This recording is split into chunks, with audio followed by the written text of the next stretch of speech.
ഇതാരാണ്? ഇതാണ് എന്റെ ഭാര്യ ആർച്ച. നമസ്കാരം. മനസ്സിലായി കാണും. ഓ, ഒരു നമസ്കാരമാണെന്ന് മനസ്സിലാക്കാനുള്ള ബുദ്ധിയൊക്കെ എനിക്ക് ഉണ്ടേ. എവിടെന്ന് വരുന്നതാ? അറിയോ? പിന്നെ ബട്ടൺസ് ആർക്ക് അറിഞ്ഞൂടാ? ഇവന്മാരെ രണ്ടിനും ഒരു അച്ചി വാർത്തയാണ് നിന്റെ രണ്ടിനും. ഞങ്ങൾ അങ്ങനെയാണ്. അതല്ല, നീ എന്റെ ഭാര്യക്ക് മെസ്സേജ് അയക്കുന്നത് അറിയാമോ? അറിഞ്ഞൂടാ. അറിഞ്ഞൂടല്ലേ? എല്ലാരും അറിയണം. ഇന്ന് ഈ നാട് മൊത്തം കാത് പൊത്തണം. നിങ്ങൾ ഇത് കേട്ട് ഞെട്ടണം. നിങ്ങളുടെ ഭർത്താവും എന്റെ ഭാര്യയും തമ്മി നിരന്തരം അശ്ലീലമായ മെസ്സേജ് അയക്കുന്നു. ഇവര് തമ്മി അഭിഹിതമാണ്.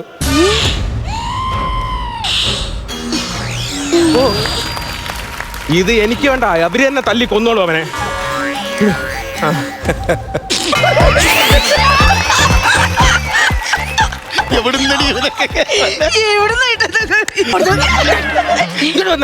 ഇത് റിയാക്ഷൻ അങ്ങനെയല്ല. നോക്കൊരു ഭർത്താവിന് ഇങ്ങനെ അറിയുമ്പോ ഭാര്യ അവന്റെ ചെവുക്കലുകളൊക്കെ അടിച്ച് പിള്ളേരെയും കൊണ്ട് നേരെ വീട്ടിൽ പോണ മൂന്നിനത് ഡിവോഴ്സ്. ആ റിയാക്ഷൻ അത് അറിഞ്ഞൂടെ? സുഹൃത്തേ, അങ്ങനെയല്ല. ഞാൻ കാണിച്ചു കൂട്ടുന്ന പോക്കരത്തരത്തിനും തോന്നിയവാസത്തിനും സപ്പോർട്ട് ഞാൻ ചെയ്യും. ഇവളാണ്.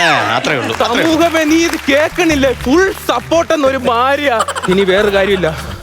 റൂട്ട് മാറ്റി പറയുന്നു, മറന്നു പോകുന്നതിന് അവനെ 2 ഇടിയും മേടിച്ചു കൊടുക്കുന്നു. ഒരു ഉമ്മ തരട്ടാ.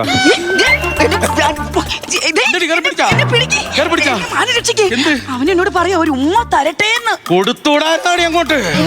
ഉമ്മയല്ല, ചെവക്കല്ല് വളക്കെന്ന് പറഞ്ഞ കൊടുത്തുവിടായിരുന്നാ. നിങ്ങൾ എന്താ പറഞ്ഞാ പറഞ്ഞേ? താണ്ട കണ്ട, നിങ്ങളുടെ ഭർത്താവ് എന്റെ ഭാര്യ കഴിച്ചേക്കുവാണ് രാത്രി 12:15 മണിക്ക് ഒരു ഉമ്മ തരട്ടാന്ന്. പിന്നെ പോയി ചോയിര്.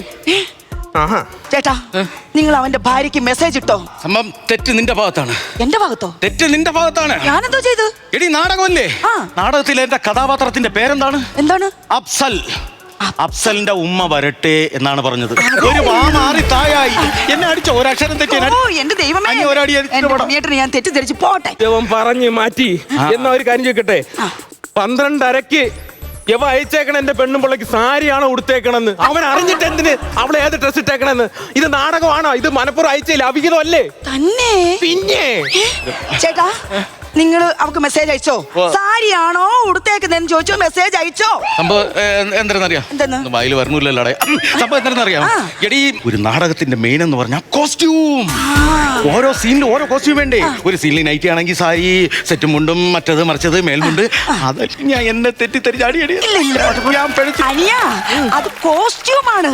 ആ കോസ്റ്റ്യൂമിൽ പെട്ടതാണ്. അതിൽ സാരിയാണോ വേണോ എന്നാണ് ചോദിച്ചത്. എല്ലാം പറഞ്ഞ് ഇവ മാറ്റുവാണല്ലേ. എന്നാ ഇതിന്ന് രക്ഷപ്പെടാൻ പറ്റത്തില്ല. ഇനി വന്നേ. ആ മരപ്പട്ടി ഉറങ്ങിയോ? അതേത് നാടകത്തിലെ ഡയലോഗാണ്? എനിക്കറിയണം. ഏട്ടാ, നിങ്ങൾ മെസ്സേജ് അയച്ചോ? ആ മരപ്പട്ടി ഉറങ്ങിയോ എന്ന് ചോദിച്ചു മെസ്സേജ് അയച്ചോ? എന്താ ചിരിക്കുന്നു? മെസ്സേജ് അയച്ചോ? ആ കോമഡി എന്റെ അടുത്തോട് പറഞ്ഞാ ഞാനും കൂടി ചിരിക്കാം. എന്താന്നറിയാ? നിന്റെ തെറ്റ്. എന്റെ തെറ്റോ? നിന്റെ മാത്രം തെറ്റ്. എല്ലാത്തിനും എന്നെ പിടിക്കുന്നത് എന്തിനാ? നാടകത്തിന്റെ കഥയും കാര്യങ്ങളെല്ലാം നീ ചോദിച്ചോ? ചോദിച്ചില്ല. എന്തുകൊണ്ട് നീ ചോദിച്ചില്ല? ചേട്ടാ, നാടകത്തിന്റെ പേരെന്താണെന്ന് ചോദ്യ. ചേട്ടാ, നാടകത്തിന്റെ പേരെന്താ? ആ മരപ്പട്ടി ഉറങ്ങിയോ പാർട്ട് 1. അത്രേ ഉള്ളൂ. ചെന്ന് പറ കിഴക്കിന്റെ അടുത്ത് പോ. അനിയ, ആ നാടകത്തിന്റെ പേരാണ് ആ മരപ്പട്ടി ഉറങ്ങിയോ.